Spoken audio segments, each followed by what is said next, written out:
ছিল, আলেম বড়, আমারও ওস্তাদ এবং বয়স্ক মুরব্বী ওস্তাদ শাইখ আব্দুর রাজ্জাক বিন ইউসুফের ওস্তাদ, অর্থাৎ আজকে থেকে প্রায় 50-60 বছর থেকে উনি চাকরি করছেন, এখন অসুস্থ হয়ে বাড়িতে আছেন। তো ওনার একটা খারাপ অভ্যাস ছিল তামুক খাওয়া। তো আমি একদিন জিজ্ঞেস করছি যে ওস্তাদ জি এটা যে হারাম, কই যে ভাত খাওয়াও তো হারাম, তুমি যদি ভাত বেশি খাও তো তোমার ক্ষতি হবে না, এই কথা আমাকে বলছেন। এসো হে তরুণ, সত্যের পথে, একটি ইসলামিক মিডিয়া। বৈধ অবৈধের ব্যাপারে অনেক কথাই রয়েছে, অনেকগুলো পয়েন্ট রয়েছে। তার মধ্যে আজকে একটা গুরুত্বপূর্ণ পয়েন্টের আলোচনা করব, সেটা হচ্ছে নেশাদার দ্রব্য খাওয়া এবং পান করা। নেশাদার দ্রব্য খাওয়া এবং পান করা কি কুফল রয়েছে, কি ক্ষতিকারক দিকগুলো রয়েছে, সেই বিষয়গুলো আজকে সংক্ষিপ্ত আকার আলোচনা করার চেষ্টা করব ইনশাআল্লাহুল আজিজ। এই মর্মে আল্লাহ সুবহানাহু ওয়া তাআলা মহাগ্রন্থ আল কোরআনের সূরা মাইদার 90 নম্বর আয়াতে বলছেন, ইয়া আইয়ুহাল্লাযীনা আমানু, হে ঈমানদারগণ, হে বিশ্বাসীগণ। অত্র আয়াত আল্লাহ সুবহানাহু ওয়া তাআলা যারা ঈমানদার, যারা বিশ্বাসী, যারা মুসলিম, তাদেরকে উদ্দেশ্য করে বলেছেন। পবিত্র কোরআনের বিভিন্ন জায়গাতে আল্লাহ সুবহানাহু ওয়া তাআলা বলছেন ইয়া আইয়ুহান নাস। যেখানে ইয়া আইয়ুহান নাস শব্দ এসেছে সেখানে আল্লাহ সুবহানাহু ওয়া তাআলা কোন ধর্মকে উল্লেখ করেনি, সেখানে সকল শ্রেণীর মানুষকে উল্লেখ করে সেই কথাটা আল্লাহ বলেছেন। আবার কতগুলো জায়গাতে দেখতে পাওয়া যায় ইয়া আইয়ুহান নবী, সেই জায়গাগুলোতে আল্লাহ সুবহানাহু ওয়া তাআলা নবী মুহাম্মদ, নবী যে সকল নবীকে আল্লাহ সুবহানাহু ওয়া তাআলা প্রেরণ করেছেন তাদের উদ্দেশ্য বলছেন। আবার কিছু কিছু জায়গায় আল্লাহ সুবহানাহু ওয়া তাআলা ইয়া আইয়ুহার রাসূল, যে সমস্ত রাসূলকে আল্লাহ সুবহানাহু ওয়া তাআলা পৃথিবীতে আগমন করিয়েছিলেন সেই সমস্ত রাসূলদের ব্যাপারে আল্লাহ সুবহানাহু ওয়া তাআলা সেই আয়াতে বলছেন। তবে আজকের যে আয়াতটি আপনার সামনে আমি আলোচনা করতে যাচ্ছি, এই আয়াতে আল্লাহ সুবহানাহু ওয়া তাআলা পৃথিবীর যে সমস্ত মুসলিম, যারা ঈমানদার মুমিন বান্দা রয়েছে, তাদেরকে উদ্দেশ্য করে আল্লাহ সুবহানাহু ওয়া তাআলা বলছেন যে ইয়া আইয়ুহাল্লাযীনা আমানু, হে ঈমানদারগণ, হে বিশ্বাসীগণ, ইন্নামাল খামর, নিশ্চয় নেশাদার দ্রব্য খাওয়া ও পান করা, ওয়াল মাইসির, জুয়া খেলায় অংশগ্রহণ করা, ওয়াল আনসাব, এবং মূর্তির আস্তানে যাওয়া, ওয়াল আজলাম, লটারি ক্রয় করা, রিজসুম মিন আমালিশ শাইতান, এগুলো হচ্ছে শয়তানের অপকর্ম, বেহেয়াপনা কাজ। ফাজতানিবুহু, তোমরা এগুলো থেকে বিরত থাকো, লাআল্লাকুম তুফলিহুন, তাহলে তোমরা সফলতা লাভ করতে পারবে, তোমরা সফল কাম হবে। সম্মানিত উপস্থিতি, তাহলে আল্লাহ সুবহানাহু ওয়া তাআলা অত্র আয়াতের মধ্যে 4টি জিনিসকে হারাম, অবৈধ, শয়তানের অপকর্ম কাজ বলে উল্লেখ করেছেন। তার মধ্যে প্রথম নাম্বার আল্লাহ সুবহানাহু ওয়া তাআলা বললেন যে নেশাদার দ্রব্য খাওয়া এবং পান করা। সম্মানিত উপস্থিতি, আমরা হয়তোবা নেশাদার দ্রব্যকে আমরা সাধারণত মদকেই আমরা বলে থাকি, অথচ মদের নাম দিয়ে, নেশাদার দ্রব্য নাম দিয়ে পৃথিবীতে অসংখ্য অগণিত নেশাদার দ্রব্যের আবির্ভাব ঘটেছে। যদিও আল্লাহ নবীর যুগে মাদক, অর্থাৎ যেটা জর্দা বলি বা গুল বলি বা আওলাপাতা বলি বা ফেন্সিডিল, ইয়াবা, হেরোইন, এগুলো বলি, এগুলো কিন্তু আল্লাহ নবীর যুগে ছিল না। এই কথাটা আপনাকে আরো সামনে পরিষ্কারভাবে আমি বলে দিব। রাসূল সাল্লাল্লাহু আলাইহি সাল্লাম একটি হাদিসের মধ্যে বলছেন, ইবনে মাসউদ থেকে বর্ণিত, তিনি বলছেন রাসূলুল্লাহ সাল্লাল্লাহু আলাইহি সাল্লাম বলছেন কুল্লু মুসকিরিন হারাম।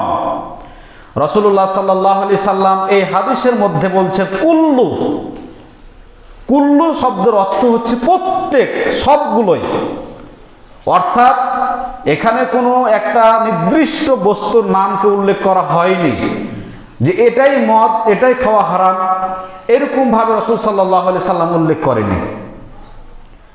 রাসূল সাল্লাল্লাহু আলাইহি সাল্লামের হাদিসের মধ্যে যেটি বলছেন যে কুল্লু, প্রত্যেকটা নেশাদার দ্রব্য, অর্থাৎ যে জিনিস খেলে মানুষের হিতাহিত জ্ঞান থাকে না, যে জিনিস খেলে মানুষের মস্তিষ্কের বিকৃতি ঘটে, এমন জিনিসকে আল্লাহ নবী মদ বলে ঘোষণা করেছেন, নেশাদার দ্রব্য বলে ঘোষণা করেছেন। আরো একটা হাদিস বলি তাহলে আরো স্পষ্ট হবে।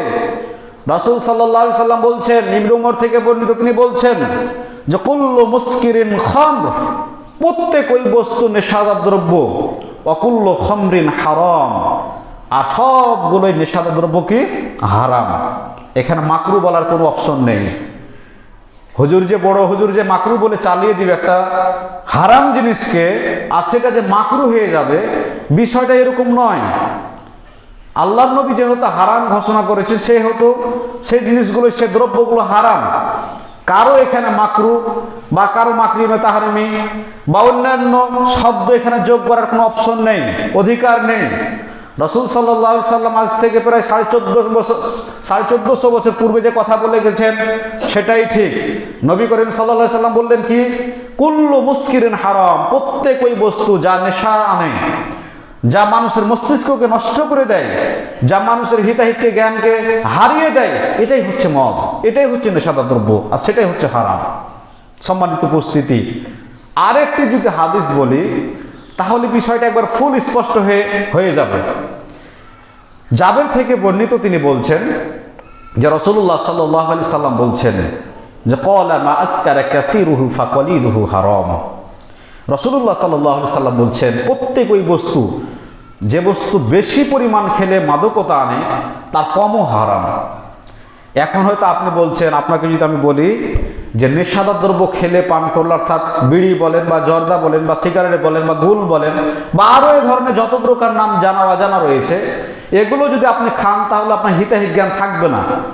এই কথা যদি আপনাকে আমি সরাসরি বলি, তাহলে আপনি আমাকে সরাসরি উত্তর দিবেন যে হুজুর, আজকে থেকে তো আমি প্রায় 20-30 বছর থেকে জর্দা খেয়ে আসছি বা বিড়ি খেয়ে আসছি, কই আমি তো কোনোদিন অজ্ঞান হয়নি, আমার তো হিতাহিত জ্ঞান ঠিকই আছে, আমার আর তো কোনোদিন মানে জ্ঞানহীন হয়নি কোনোদিন, এরকম তো আমার জীবনে কোনোদিন ঘটনা ঘটেনি, এই কথা আপনি বলবেন। সম্মানিত উপস্থিতি, এই জন্য আল্লাহ নবী বললেন যে ক্বালা মা আসকারা কাসীরুহু ফাকলিলুহু হারাম, যে বস্তু বেশি পরিমাণ খেলে বিবেকের ক্ষতি হয়, মস্তিষ্কের ক্ষতি হয়, তার কমও হারাম। অর্থাৎ একটা যদি 5-7-10 বছরকার বাচ্চাকে যদি 100 গ্রাম বা 50 গ্রাম যদি জর্দা খাওয়া হয়, সেই 5-7-10 বছর ছোট বাচ্চার কথা বাদই দিলাম, আমার কথা আমি বলছি যে আমার সেগুলো খেয়ে অভ্যাস নাই, যদি আমাকে 2টা দানা দেন তাহলে কিন্তু আমার হিতাহিতার জ্ঞান থাকবে না, অজ্ঞান হয়ে যাবে। আমাকে বলেন বা যেই বলুক, যারা খায় না তাদেরকে যদি আপনি খাওয়াই দেন তাহলে তাদের হিতাহিত জ্ঞান থাকবে না। আর আপনি বলছেন যে আমি আজকে 20 বছর থেকে জর্দা খাচ্ছি, আমি তো কোনদিন জ্ঞানহানি হয়নি, এই কথা আপনি বলছেন, কিন্তু সেই কথা ঠিক নয়। আল্লাহ নবী যেহেতু বললেন যে ক্বালা মা আসকারা কাসীরুহু ফাকলিলুহু হারাম, যে বস্তু বেশি পরিমাণ খেলে বিবেকের ক্ষতি হয়, তার কমও হারাম। অর্থাৎ একটা সাধারণ মানুষকে, যারা জর্দা খায় না, যারা বিড়ি খায় না, যারা গাঁজা খায় না, এদেরকে যদি আপনি সেবন করতে বলেন, খাওয়াতে বলেন, খাওয়ার পরে যদি তাদের হিতাহিত জ্ঞান ঠিক থাকে, তাহলে সেটা হারাম নয়, সেটা হালাল। আমার এক ওস্তাদ, আল্লাহ তাআলা তাকে মাফ করুক, আমার এক ওস্তাদ, খুব সিনিয়র ওস্তাদ, এখনো বেঁচে আছেন, তবে খুব অসুস্থ অবস্থায় আছেন। আজকে থেকে প্রায় 8-9 বছর আগে উনি কিন্তু, ওনার একটা খারাপ অভ্যাস ছিল, আলেম বড়, আমারও ওস্তাদ এবং বয়স্ক মুরব্বী ওস্তাদ, শাইখ আব্দুর রাজ্জাক বিন ইউসুফের ওস্তাদ। অর্থাৎ আজকে থেকে প্রায় 50-60 বছর থেকে উনি চাকরি করছেন, এখন অসুস্থ হয়ে বাড়িতে আছেন। তো ওনার একটা খারাপ অভ্যাস ছিল তামাক খাওয়া। তো আমি একদিন জিজ্ঞেস করছি যে ওস্তাদ জি, এটা যে হারাম, কই যে ভাত খাওয়াও তো হারাম, তুমি যদি ভাত বেশি খাও তো তোমার ক্ষতি হবে না, এই কথা আমাকে বলছেন। কিন্তু হাদিসে যেটি পাওয়া যায়, রাসূল সাল্লাল্লাহু আলাইহি সাল্লাম যে কথা বললেন যে যে জিনিস বেশি খেলে তার হিতাহিত জ্ঞান থাকে না, বেশি পরিমাণ খেলে তার মস্তিষ্ক নষ্ট হয়ে যায়, তার কমকে হারাম করেছেন। তো ভাত যদি কেউ 2 প্লেটের গোড়া যদি 4 প্লেট খেয়ে যায়, তাহলে কি তার মস্তিষ্কের কোনো ক্ষতি হবে? তার ক্ষতি হবে না। তার শারীরিক ক্ষতি হতে পারে, তার পেটের সমস্যা হতে পারে, তার কিন্তু মস্তিষ্কের ক্ষতি হবে না, তার ব্রেনের কোনো ক্ষতি হবে না। এই কথাটা আপনাকে আমি বুঝাতে চাচ্ছি।